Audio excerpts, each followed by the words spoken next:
হয় যেতিয়া পাৰ্চেন্টেজ উলিয়াও তেওঁলোকৰ পপুলেশ্যন 20 লাখ আমাৰ পপুলেশ্যন 3,60 লাখ জনসংখ্যাৰ বোজাটোৱে অসমত গোটেই ষ্টেটিষ্টিক্স বিলাক ইফাল সিফাল কৰি দিয়ে কাৰণ যেতিয়া আমি পাৰ্চেন্টেজ উলাও জনসংখ্যা ভাৰ্চেছ ষ্টুডেণ্ট গতিকে এই বিষয়টো মই সদায় হাউছত কৈ আছো যে আমি সিম্পটমছক এটেক কৰি থাকিলে নহব ৰোগটোক এটেক কৰিব লাগিব আৰু অসমৰ ৰোগটোৱে হৈছে জনসংখ্যা যি নহওক এইবাৰ আমি হায়াৰ এডুকেশ্যন সাৰ্ভেত সকলোৱে খুব ভালকৈ পাৰ্টিসিপেট কৰিছে আৰু অহা বছৰ যেটো আমাৰ পাৰ্চেন্টেজ উলাব মই ভাবো will be around the national average আমি 23-24 আমি পামগৈ কাৰণ 130 কলেজৰ ডেটা তাত আপলোডে হৈ থকা নাই এবিলাক আগৰ পৰাই গুৰুত্ব দিয়া নাছিল যোৱা পৰখি মই নিজে 350 কলেজৰ প্ৰিন্সিপালৰ লগত এই বিষয়টোৰ ওপৰত মিটিং কৰিছো নোডেল অফিচাৰ এপইন্ট কৰাইছো অহা বছৰ এই ডেটাটো কাৰেক্ট হৈ যাব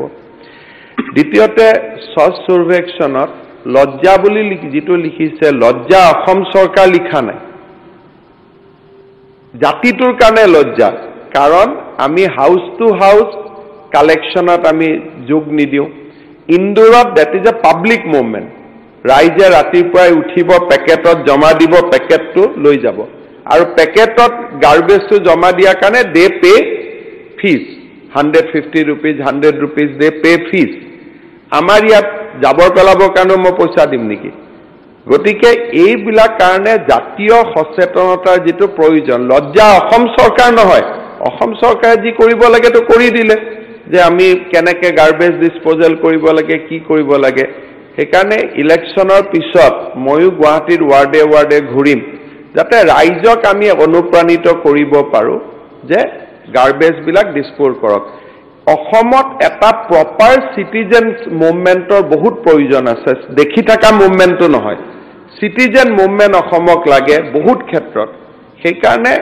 আমি চেষ্টা কৰিব লাগে অসমত কলেজৰ সমস্যা নাই 10খন এবাৰ নতুন কলেজ হৈছে এডমিশনৰ কাৰণে আমি ষ্টুডেন্টে পোৱা নাই কলেজটো বনাই আছো এডমিশনৰ ষ্টুডেন্ট নাই সেই কাৰণে এবাৰ নিযুত মইনাৰ দৰে আঁচনি দিছো যাতে ষ্টুডেন্ট আহিব পাৰে যিবিলাক সমস্যা কোৱা হৈছে এইবিলাক সমস্যাৰ ওপৰত আমি ৰেসপন্স কৰিছো আৰু বাজেটখনে তাৰ উত্তৰ নিযুত মইনা হিতাধিকাৰী সৃষ্টিৰ কাৰণে কৰা হোৱা নাই এক্স্যাক্টলি ভৰতনগৰ ডাঙৰীয়াই কোৱাটো এটাৰ উত্তৰ যাতে হায়াৰ এডুকেশ্যনত আমাৰ ষ্টুডেন্ট বেছি যায় সেই কাৰণে আমি নিযুত মইনা কৰিছো এটা মাননীয় সদস্য ভুৱন পেগু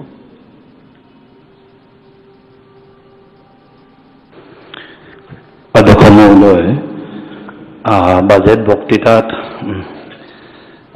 আমাৰ যোৱাকালি যেটো উল্লেখ কৰিছে মই ভাবো মই বিত্তমন্ত্ৰী আমাৰ অজন্তা বাইদেউ মই ধন্যবাদ জ্ঞাপন কৰিছো